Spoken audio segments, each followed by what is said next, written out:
नमस्ते मित्रांनो, मैदान रिपोर्टरमध्ये आपल्या सगळ्यांचं स्वागत आहे। मी आलेलो आहे पुणे जिल्ह्यातील उरुळी कांचन या ठिकाणी। मित्रांनो, तुम्हाला तर माहिती आहे, उद्या दिनांक 2 ऑक्टोबर रोजी पुणे जिल्ह्यातील विविध भागामध्ये भाद्रपदी बैलपोळा साजरा होतोय। ठिकठिकाणी विविध कार्यक्रमांचं आयोजन करण्यात आले। तशाच पद्धतीचं कार्यक्रमाचं आयोजन उरुळी कांचन या ठिकाणी करण्यात आले। हे आयोजन नियोजन कुणी केले, त्या कार्यक्रमाचं आयोजन नियोजन करण्यामागचा उद्देश काय आणि या कार्यक्रमाचं खास आकर्षण काय असणार आहे, हे सगळं आपण या मुलाखतीच्या माध्यमातून जाणून घेणार आहोत। चला तर मग।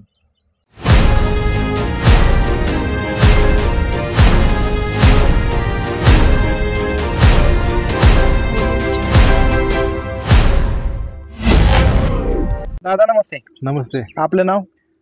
प्रतीक करे। गाव कोणतं दादा? उरुळी कांचन। बरं, काय सांगाल, उद्या भव्य दिव्य असं तुम्ही नियोजन केलंय बैलपोळ्याच्या उत्सवाचं, तर कशानिमित्त एवढं भव्य दिव्य असं नियोजन केलंय? बऱ्याच ठिकाणी तुमचे बॅनर फिरतायत। मोठ्या बैलपोळ्याच्या कार्यक्रम करण्याचं नियोजन काय, कशामुळे करतायत? आता आपलं बाजीराव म्हणून आपला आदत वासरू आहे। बर, ते परवा दिवशी 29 तारखेला सातारा जिल्हाध्यक्ष केसरी मैदान झालं होतं। कोणत्या गावात झालं होतं? चोराडे। बर, आणि तिथं फायनलला राहिलं वासरू। बरं, कितवा क्रमांक पटकावला दादा? 5वा क्रमांक पटकावला। बर, मोठ्या मैदानात। बर, त्यामुळे तो फायनलला राहिला म्हणून एवढं मोठं भव्य दिव्य बैलपोळ्याचं नियोजन केलंय। म्हणजे कार्यक्रम एवढा मोठा होणार आहे? हो। म्हणजे दादा एक वेगळाच आनंद आहे का? वेगळाच। म्हणजे कितवा गुलाल आहे त्याचा? गुलाल पहिलाच गुलाल? हो। म्हणजे पहिला गुलाल केला की लगेच एवढं? हो। आणि किती वर्षापासूनचा तुमचा नाद आहे बैलगाडी शर्यत क्षेत्रात? आता 1 वर्ष झालं।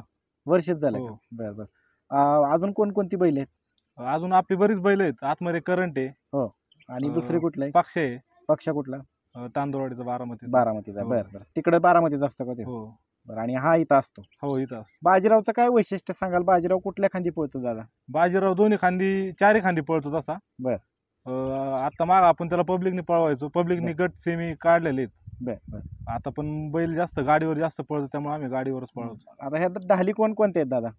आता यात 3 परवा दिवशीची एक डाल आहे चोराड्याची। आणि बाकीच्या तीन कुठल्या बैलाचे? श्रीगोंदा केसरीची एक आहे। हा, परत आमच्या इथे एक मैदान झालं होतं खुडबावला, तिथली एक आहे। बर, आणि पेडगावची ते गटपासची एक ट्रॉफी। गटपासची एक ट्रॉफी? म्हणजे पेडगावला पण गटपास हो। केला होता? किती तारखेला मैदान झालं होतं ते पेडगावचं? 22 तारखेला। 22 तारखेला जे आदतचं मैदान झालं होतं? ते मोठं मैदान होतं। मोठं मैदान झालं होतं त्या मैदानामध्ये? त्या मैदानात कोण होता त्यावेळेस त्याचा जोडीदार? बाजीरावच होता ना? नाही, हा बाजीराव होता। आणि बाजीरावचा जोडीदार कोण होता? त्यासोबत माऊली होता। माऊली कोणता? करावागतचा होता। एक वेगळाच आनंद असतो पेडगावचं मैदान म्हटलं की महाराष्ट्राची प्रसिद्ध फाटी, आणि त्या फाटीवरती गटपास करणं म्हणजे सुद्धा गुलाल घेतल्या गतच आहे का? दादा एकच वर्ष झाले तुम्ही ह्या नादात आलाय? आता डिसेंबर मध्ये 1 वर्ष होईल। डिसेंबर मध्ये 1 वर्ष होते, म्हणजे जवळपास 10 महिन्याच्या आतच तुम्हाला गुलाल चांगले भेटायला लागले। 2-3 बैल झाली, एक आदत आतमध्ये आणि 2 बैल झाली, तर 10 महिन्यामध्ये किती खर्च झाला दादा? खर्चाचा तसं हिशोब नाही ठेवत आम्ही। बर, पण आपलं एक कशामुळे एवढं करताय? समाधान। हो, भेटतं समाधान? 100%। बर, आणि आता ज्या दिवशी हा चोराड्याच्या मैदानामध्ये राहिला त्यावेळेस बरेचसे बॅनर आणि बरीचशी चर्चा झाली ह्याची, त्याच्याविषयी काय सांगाल? तिथं म्हणजे आम्ही पहिल्यांदा कधी अपेक्षा नव्हतो ठेवत फायनलला राहायची। बर, पण आम्ही त्या दिवशी ठरवून गेलो होतो आज फायनलला राहायचं म्हणून। बर, आणि सेमीला पण आमच्या चांगल्या मोठ्या गाड्या होत्या। त्या मोठ्या गाड्यांच्या वासराने सेमी पास केला। नंतर फायनलला? बर, मैदान कसं घेतलं होतं चोराडेकरांनी? चांगलं मैदान झालं एकदम? हो। 10 महिने झालेत ह्या नादामध्ये, तुम्ही नादामध्ये आल्यानंतर तुम्हाला पहिला पूर्वीचा काय अनुभव किंवा कोण मार्गदर्शन करतंय? आम्हाला पहिल्यांदा आवड होती बैलांची, नंतर नादात पडल्यानंतर मग हळूहळू स्वतःच तुम्ही हे करायला? हो। आता दादा, ज्यावेळेस तुम्ही पहिल्यांदा मैदानामध्ये बैल ज्यावेळेस खरेदी केला, उतरला, त्यावेळेस तुम्हाला पहिऱ्याला कशा काय अडचणी वगैरे काय अडचणी आल्या आम्हाला? पण आमच्या मागे होती टीम बरीच मोठी। बर, मोरगावचे सुजित भोसले, परत छोट्या ड्रायव्हर आपले कोराळ्याचे, संतू ड्रायव्हर, हानू ड्रायव्हर, चिटू ड्रायव्हर, मोरगाव मधली सगळे शर्यत ग्रुप मोरगावचा पूर्ण। आणि छोट्या ड्रायव्हर परत सुट्टी मेकर गुंडा जाधव, सगळ्यांनी आम्हाला भरपूर सहकार्य केलं। आणि विशेष म्हणजे दादा, तुम्ही चोराड्याच्या मैदानामध्ये गुलाल केला त्यावेळेस गाडीचा चालक कोण होता? छोट्या ड्रायव्हर कोराळे। छोट्या ड्रायव्हर? सातारा जिल्हाध्यक्ष म्हणून ते मैदान संपन्न हो, झालं. सातारा जिल्हाध्यक्ष केसरी. केसरी. आणि एवढ्या मोठ्या मैदानामध्ये क्रमांक पटकावला, कसं वाटलं? बरं वाटलं, चांगलं वाटलं. चांगलं एवढ्या वाटलं. मोठ्या मैदानात राहिला 5वा नंबर झाला. इथनं त्या भागातले, आपल्या सातारा भागातली जी मैदान असतील तर किती किलोमीटर पडते? उरुळी कांचनमध्ये एक टोक येते आणि ते एक टोक आम्हाला त्या दिवशी 180-85 किलोमीटर होतं. बरं, एवढ्या लांब पळायला जाता का? हो. कसं काय नियोजन असतं? कसं जाता तुम्ही? कसं पैरे करताना कसे पैरे करताय? पैरे करताना पैरे बऱ्यापैकी आमचे छोटे ड्रायव्हर सुजित भोसले, संतू ड्रायव्हर. बाजीराव कुठल्या खांदी ठाम आहे? बाजीराव चारी खांदी ठाम आहे. चारी खांदी ठाम हो. आहे. आतापर्यंत कोणाबरोबर पळालाय तो? आतापर्यंत आपला पक्षाबरोबर पळाला, आपली घरचीच गाडी. घरचीच परत गाडी. आंबेगावचा बावल्या, बावले. हा, परत हा विंगचा सम्राट, बरं. करावागतचा माऊली, माऊली आणि परत लकी छोट्या ड्रायव्हर त्यांचा लकी. बर परत आपल्या करंजी पुलच्या बाजीवर पण फेरा काढलेला सासवड फाटीवर. सासवड फाटीवर हो. एक फेरा काढला होता मध्यंतरी हो, आपण हो. पावसाळ्यात. पावसाळ्यात बरं. आता बाजी बरोबर पळाला त्यावेळेस कसं वाटलं फेरा काढल्यानंतर? चांगला पळाला. त्या आता एवढा नावातला बैल आहे, हम्म. त्या बैला सोबत बैल पळाला चांगला आपला. बाजीरावची गाडी पळाली होती हो, त्यावेळेस. 100%. म्हणजे पुढचा बाजी त्याचा गुरुच हा, त्याच नावामुळे त्याला त्या घेतलं. नावामुळे तर त्या बाजीमुळेच ह्याला घेतलाय. ह्याला घेतला. हो. कुठली खरेदी आहे तुमची? आता ही आपले निखिल कोरडे नाहीत का, हा. त्यांच्याकडून घेतले आपण. बरं, त्यांच्याकडनं, त्यांच्या दावणीच आहे. हो, बरं. आणि त्यांनी कुठून घेतला होता काय? त्यांनी माळशिरसवरून घेतलेला. बरं. पळायला एकदम टॉप आहे ना सध्या? टॉप. आम्ही जेवढ्या मैदानात गेलोय आम्हाला कधी नाराज नाही केलं. नाराज नाही केला. पब्लिकनी बऱ्याच वेळा गट काढलेला आहे. कितीची खरेदी? खरेदी 275ची. बरं. आता दादा, वळूयात महत्वाच्या मुद्द्याकडे. आपली ही मुलाखत पण झाली चोराड्याच्या मैदानामध्ये, तुम्ही गुलाल केला, 5वा क्रमांक पटकावला त्याची पण त्या 2 दिवसापासून सोशल मीडियावरती एक बॅनर फिरतोय, तो म्हणजे उरुळी कांचनचा बाजीराव जो आहे, त्या बाजीरावच्या बैलपोळ्याच्या कार्यक्रमासाठी प्रमुख आकर्षण म्हणून बिंदोडचा बादशाह म्हणून ज्याची ओळख आहे, चतुर्थ हिंद केसरी मोठा सोन्या 50-50 येणार आहे. तर त्याविषयी काय सांगाल?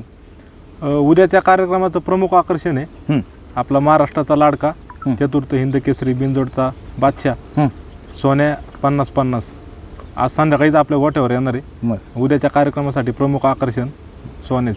उरुळी कांचनचे जे बाजीरावचे फॅन्स आहेत त्यांना काय आव्हान करताल ह्या मुलाखतीच्या माध्यमातून? या मुलाखतीच्या माध्यमातून मी उरुळी कांचन आणि आजूबाजूचे जेवढे आपल्या सोन्याचे फॅन्स आहेत आणि बाजीरावचे फॅन्स आहेत या सगळ्यांना आव्हान करतो की उद्या सगळ्यांनी कार्यक्रमाला आवर्जून उपस्थित. उद्या कशा पद्धतीने कार्यक्रम होणार आहे? मिरवणूक किती वाजता निघणार आहे?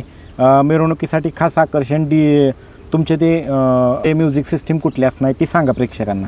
आता उद्या आपलं मिरवणूक पोलीस चौकीच्या मागून निघणार आहे 4 वाजता. बरं. आश्रम रोडवरून एलाईट चौकात येणार. एलाईट चौकवरून MG रोड आणि MG रोडवरून भैरवनाथ मंदिर. बरं. किती वाजता निघणार आहे मिरवणूक? 4 वाजता निघल. बरं. आणि किती वाजता समाप्त होणार आहे? 10च्या आतमध्ये समाप्त होईल. बरं. आणि कार्यक्रमाचं कुठं नियोजन करण्यात आले? कुठं कार्यक्रम होणार आहे? पोलीस चौकीच्या मागे उरुळी कांचन तिथंच होणार. स्टेजची वगैरे तिथे व्यवस्था करण्यात आली? स्टेज मांडव वगैरे. मोठ्या सोन्या 50-50च्या फॅन्सला काय आव्हान कराल? कशा पद्धतीने नियोजन केलंय कार्यक्रमात तिथं? सोन्या 50-50चे फॅन्सला मी एकच सांगतो, उद्या सगळ्यांनी या आणि आल्यानंतर नियोजन बघा. बरं. आणि दादा, पहिल्यांदाच बैल एवढा मैदानात राहिला गुलालामध्ये आणि एवढं मोठं लगेच कसं काय नियोजन केलं? तो सगळ्यांचा लाडका आहे ना, हां, त्यामुळं. आणि मी पाहतोय मागाच्यापासून मुलाखतीला आल्यानंतर की म्हणजे बराच मोठा तुमचा फ्रेंड सर्कल दिसतोय, बरीचशी मित्रमंडळी आहेत. काय नाव आहे तुमच्या फ्रेंड सर्कलचं? बाजी पक्षा ग्रुप उरुळी कांचन. किती सदस्य आहेत दादा? माहिती? सदस्य भरपूर आहेत, इथं अर्धे पण नाही आहेत. अर्धे पण नाही? हो. किती आहेत नक्की मग सदस्य? आम्हाला मैदानात जायला 2-3 गाड्या तरी लागतात. एवढ्या? एक पिकअप फुल भरतो, 2 4 व्हीलर आणि कधी 3 पण होते. 3 4 व्हीलर होते तर एक पिकअप. मग एवढं कसं काय परवडतं दादा? परवडतं आता कसं काय, पण खर्च एवढा नाही, खर्चाचा हिशोबच नाही काढत आम्ही. बरं. काय असेल ते असेल. हो. नादा पुढं सगळं बाद. बरं. मग कसं काय ह्या नादाकडे कसं काय वळला दादा? आपल्याला आवड होती पहिल्यापासून. बरं. उद्या मग कार्यक्रमाचं कसं काय नियोजन केलंय? अजून कोण येणार आहे? कसं निमंत्रित केलंय? अजून कोण नाही, आपले सगळे मोरगावचे सगळे शर्यत ग्रुप आहे मोरगाव. बरं. आणि आपले छोटा ड्रायव्हर कोरळे बरं ते आणि त्यांचे सगळे मित्र येणार आहेत. बरं. चालतंय, धन्यवाद दादा. नमस्ते. आपलं नाव दादा? अनिकेत लालासाहेब कांचन. काय सांगाल दादा, चोरड्याच्या मैदानामध्ये तुमच्या बाजीरावनी 5वा क्रमांक पटकावला? काय नाही, आनंद वाटतोय, मोठ्या मैदानात बाजी फायनलला राहिला, त्यामुळे तो आनंद द्विगुणित करण्यासाठीच तुम्ही उद्या भव्य दिव्य असं उरुळी कांचनमध्ये कार्यक्रम ठेवलाय. काय खास आकर्षण आहे प्रेक्षकांना सांगा. आता महाराष्ट्राचा लाडका चतुर्थ हिंद केसरी मोठा सोन्या 50-50 हा. हे प्रमुख आकर्षण ठेवलेले आहे आपण. बर जी ऑडिओ म्हणून आहे, हा. ते मुंबईचं लंबोदर बीट्स म्हणून आहे. बर. दोस्ती हलगी पथक आहे आपलं माळेगावचं. बर बर. अजून डोल पथक आहे. बर बर. ते धनगरी डोल आहे, संभाजीनगर वरून येणार आहे. बर बर, ते एक आकर्षण असणार आहे हो. खास. आणि दादा दुसरं अजून ह्या दादांनी मला सांगितलं म्हणजे छकडीची पण मिरवणूक आहे हो, म्हणजे. छकडीचं पण मोठा फुलांच्या सजून छकडीचं पण मिरवणूक. बरं, म्हणजे जो चतुर्थ हिंद केसरी मोठा सोन्या पण येणार आहे, त्याच्या हो. जोडीला बाजीराव पण आहे आणि ट्रॉलीमध्ये छकडीची पण छकडी मिरवणूक पण ते मोठे फुलं. छकडीला सजवून का नेणार आहे तुम्ही ट्रॉलीमध्ये? मग आता ते छकडी म्हणजे बैलगाडी. हा. आता लोकांना कसं ह्या बैलगाड्या माहिती, हा. मैदानातली ही छकडी अजून काय लोकांना माहित नाही. बरं, म्हणून ती कळावी म्हणून हा. तिची पण मिरवणूक. मिरवणूक आहे. बरं, हे कसं काय नियोजन करण्यात आलं दादा? आता हे सगळं आता ग्रुपच्या पोरांनी नाही का हा. नियोजन करून ठेवलेलं आहे सगळं. बरं, मला ह्या दादांनी सांगितलं नादा पुढं सगळं बाद आहे, एवढा खर्च ती सगळं नवीन उतारलाय तुम्ही ह्याच्यात, कसं काय? नाही बघ, नवीन उतर ना खर्चाचा काय नाही, पोरं येतात त्यामुळे होत. आता काल मी मैदानात नव्हतो बर. तरी सगळा ग्रुपच गेलता. बरं बरं. एक नसल्यानंतर कुठं पैरे असतील किंवा काय माहित नसलं तर अडचणी येते का दादा? अडचणी ती पण आता आमच्या बरोबर छोट्या ड्रायव्हर आहे, सुजित भोसले, संतू ड्रायव्हर आहे. बरं बरं. ते मोरगावचे सगळे नाही का, हानू ड्रायव्हर आहे, ती बरं. त्यांच्या नियोजनाने होऊन जातं नाही का. म्हणजे मोरगावच्या टीम कडनं तुम्हाला जबरदस्त असं हो. सहकार्य आहे. हो, अजून ती गुंडा जाधव आहे वागळवाडीतला, त्यांच्या त्यांच्याकडनं गुंड्याकडनं पण सहकार्य आहे. बरं, आता काय आव्हान काय करता आलं मोठा सोन्या 50-50च्या फॅन्सला, बाजीरावच्या फॅन्सला काय आव्हान करता? आवर्जून सर्वांनी या. हा. जेवणाचं पण नियोजन केलेलं आहे सर्वांना. बर, म्हणजे 1000 लोकांचं जेवणाचं नियोजन येऊ द्या उद्या. आणि हो. भव्य दिव्य अशी मिरवणूक मिरवणूक पण आहे भरपूर मोठी. पुढे कांचन परिसरामध्ये एवढं भव्य दिव्य नियोजन पहिल्यांदाच होते का? पहिल्यांदाच होते, पहिल्यांदा. का एवढं भव्य दिव्य नियोजन केलंय? हे परवा दिवशी बाजीराव फायनलला राहिला चोरावडे मैदानात. हा. आणि आमचा लाडका चतुर्थ हिंद केसरी सोन्या नाही का, हा. ते येणार आहे, त्यामुळे एवढं मोठं नियोजन चालू. बरं, चालतंय. मोठ्या संख्येने मोठा सोन्या 50-50चे फॅन्स सुद्धा उपस्थित राहतील. हो. अतिशय शिस्तबद्ध असा कार्यक्रम आम्हाला पाहायला भेटेल. सगळ्यांनी येऊन या कार्यक्रमाची शोभा वाढवावी. धन्यवाद.